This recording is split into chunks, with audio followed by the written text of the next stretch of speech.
అవన్నీ ఏదో చెబుతూ ఉంటారండి. అతనికి ప్రస్తుతము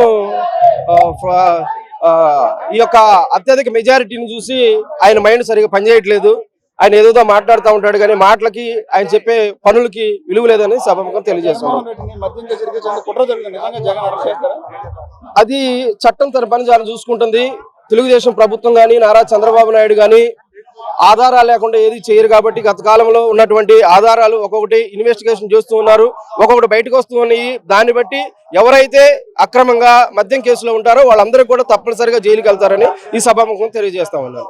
ఏమండి, జగన్మోహన్ రెడ్డి గారు కొద్దిగా ఆయన పర్వర్టెడ్ ఇదిలో ఉన్నారు. ఆయన ఏం మాట్లాడుతున్నారో ఆయనకి తెలియట్లేదు. వెన్నుపోటు దినాలు ఏ దినాలు ఉండవు. ఎందుకంటే మాకు స్వచ్ఛమైన మెజారిటీ ఉంది. కేవలం 11 మంది ఎమ్మెల్యేలతో ఉన్నటువంటి ఆయన వెన్నుపోటు అంటే ఎవరికి వెన్నుపోటు పొడుస్తారు, ఎవరు పొడుస్తారు?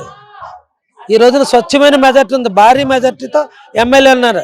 అటువంటి అన్ని అపోహలు కేవలం వాటితో డైవర్షన్ పాలిటిక్స్కి, పార్టీలో డైవర్షన్ పాలిటిక్స్కి ఆయన దారి తీస్తున్నాడు. ఎటువంటి వెన్నుపోటు పాలిటిక్స్ ఉండవు.